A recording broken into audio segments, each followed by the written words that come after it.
On est parti d'une fiction qui serait une fiction pour une chaîne généraliste, puisque l'investissement est important, et que pour nous, petit pays, petit moyen, le budget de programme, il est de 153 millions d'euros. Le budget de programme de France Télévisions, il est de 1,5 milliard d'euros. Donc on n'est pas dans les mêmes échelles, sauf que lorsque le public regarde la télévision, je parle de la télévision, il ne fait pas la différence, il ne dit pas les Belges n'ont pas d'argent, donc si les Belges font de la fiction, il faut que ce soit de la belle fiction, comme on dit. Hein.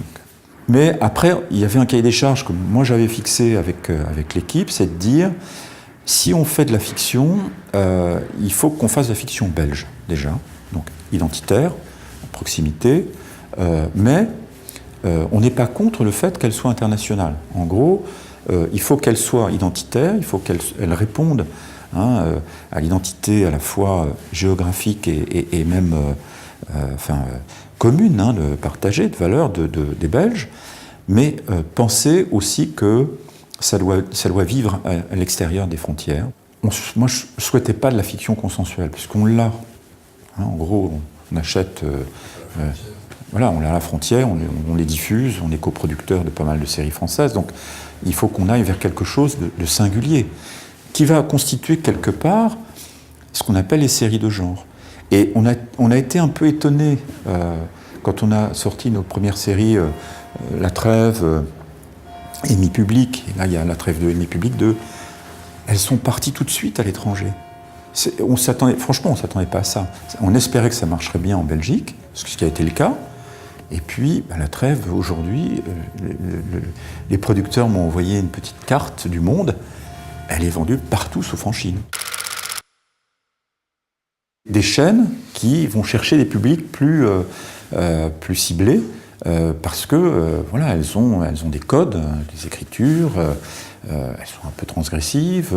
On n'a pas peur de montrer des gens qui trafiquent la drogue, des scènes de sexualité un peu dérangeantes, etc. Ce que ne peuvent pas faire les chaînes généralistes, en tous les cas à 21h. En revanche, elles pourraient le faire à 22h. Ça, c'est un choix. Et on est en train maintenant de travailler sur des écritures on ne va pas être que dans le procédural ou le policier, on va vers le fantastique, il y a un peu de science-fiction, il y a des fictions politiques un peu décalées. Enfin, il y a une série là qui est en train de se construire. Alors là, ce sera en 2 ou 4 épisodes, qui s'appelle Warning. C'est totalement déjanté, quoi. Deuxième volonté, c'est qu'on n'a pas de conseiller de programme.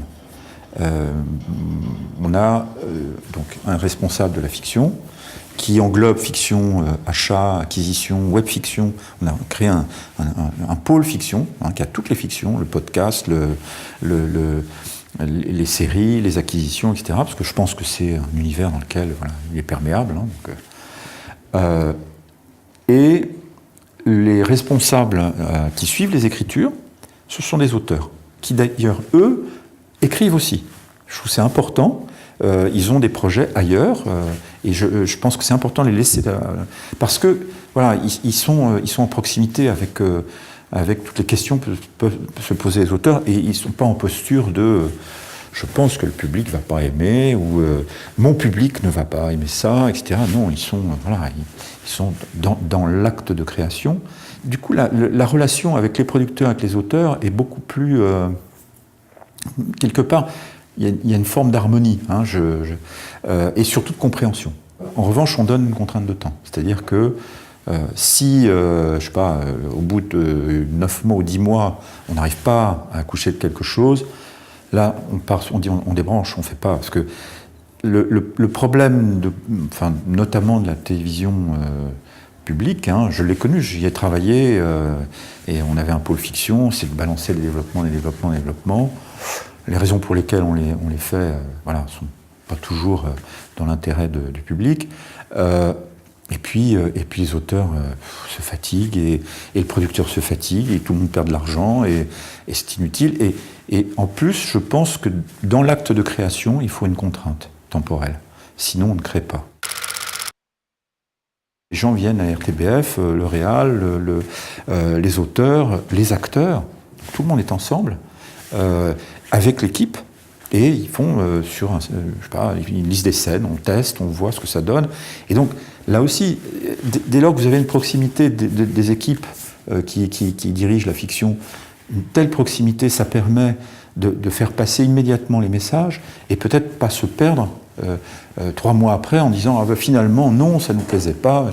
À France 2, j'avais demandé qu'on fasse des pilotes de 10 minutes. Et là, je me souviens de tollé chez les producteurs. Comment ça, un pilote? Mais jamais, machin. Je dis, mais je le finance. Ah bon, d'accord. Nous, comme on n'a pas beaucoup de moyens, j'ai dit, ben, on finance un pilote d'1 quart d'heure. Et là, vous avez déjà, ben oui, vous avez déjà, ils ont fait leur casting. On peut dire, bah, ouais, il n'est pas bien, c'est pas terrible, ou au contraire, il est formidable. Bon. Vous sentez les dialogues, vous sentez la réalisation. Et du coup, ben, chacun sait où il peut aller.